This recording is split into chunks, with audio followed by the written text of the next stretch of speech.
నమస్తే, నేను Roja. Welcome to special debate. Pahalgam దుశ్చర్య కనిపించలేదు, ఉగ్ర స్థావరాల నేలమట్టాన్ని గుర్తించలేదు. ఉగ్రభూతానికే పగ్గాలిస్తోంది ఐక్యరాజ్య సమితి. పాముకు పాలు పోసి పెంచినట్టుగా యుఎన్ఓ తీరుంది. దాయాదికి ఆర్థిక సాయంతో పాటు కీలక బాధ్యతలను కట్టబెట్టి చోద్యం చూస్తోంది. టెర్రరిస్టులను పట్టుకోమని ఉగ్రదేశానికే పగ్గాలిచ్చింది. భద్రతా మండలి నిర్ణయంపై భారత్ భగ్గుమంటోంది. ఇందుకీ షరీఫ్ చేతికొచ్చిన పవర్స్ ఏంటి? ఈ అధికారాలు భారత్ను ఎలా చిక్కుల్లోకి నెట్టబోతున్నాయి?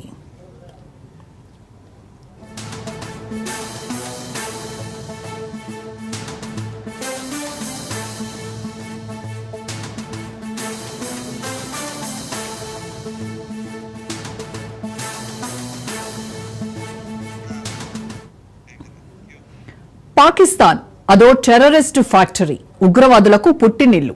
అక్కడ ఉగ్రవాదుల్ని తయారు చేస్తారు, ఇతర దేశాలకు ఎగుమతి చేస్తారు. అమాయకుల ప్రాణాలను ఎలా బలి తీసుకోవాలో కూడా నేర్పిస్తారు. ఇవన్నీ తెలిసినా ఐక్యరాజ్య సమితికి పట్టడం లేదు. ఐక్యరాజ్య సమితి తీరుపై కేంద్ర రక్షణ శాఖ మంత్రి రాజ్నాథ్ సింగ్ మండిపడ్డారు.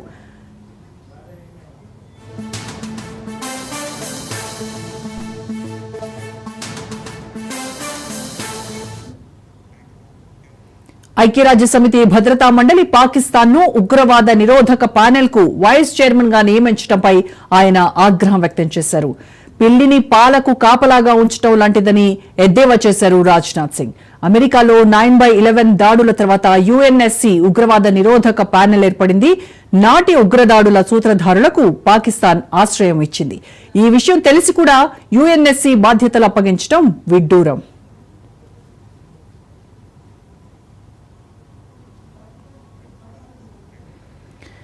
భారత్ చేపట్టిన ఆపరేషన్ సింధూర్ దేశ చరిత్రలోనే ఉగ్రవాదంపై అతిపెద్ద చర్య అన్నారు రక్షణ శాఖ మంత్రి రాజ్నాథ్ సింగ్. పాకిస్తాన్ దేశాన్ని ఫాదర్ ఆఫ్ టెర్రరిజం గా అభివర్ణించారు. షరీఫ్ సర్కార్ ఎల్లప్పుడూ ఉగ్రవాదులకు ఆశ్రయం ఇస్తుందని, వారికి అనేక రకాలుగా సహాయం అందిస్తోందని ఆయన గుర్తు చేశారు. పాకిస్తాన్ కి అందుతున్న ఆర్థిక సాయం ఎక్కువగా ఉగ్రవాదానికి ఖర్చవుతోందన్నారు.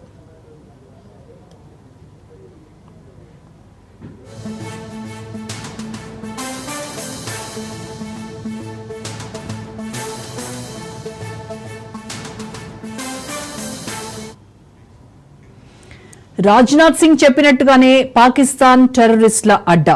ఇప్పటికే అనేక సందర్భాల్లో పాకిస్తాన్ ప్రభుత్వానికి ఉగ్రవాదులకు ఉన్న లింకులు బయటపడ్డాయి.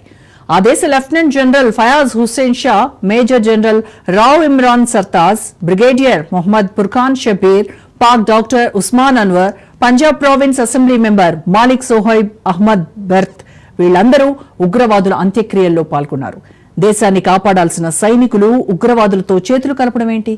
పాక్ ఆర్మీకి టెర్రరిస్టులకు ఉన్న సంబంధంపై సర్వత్రా విమర్శలు వ్యక్తమయ్యాయి. ఈ విషయాలు తెలిసి కూడా ఐక్యరాజ్య సమితి దొంగ చేతికే పగ్గాలివ్వడంపై విమర్శలు వెల్లువెత్తుతున్నాయి. ప్రపంచం మొత్తాన్ని విస్మయానికి గురిచేస్తూ ఉగ్రవాదుల్ని పట్టుకోమని ఉగ్రదేశానికి పవర్స్ ఇచ్చింది యుఎన్ఓ. అదేమంటే భద్రతా మండలి రూల్స్ ను అమలు చేసామంటూ చేతులు దులిపేసుకుంటోంది. ఇదే అంశానికి సంబంధించి పూర్తి విశ్లేషణ అందించడానికి ప్రముఖ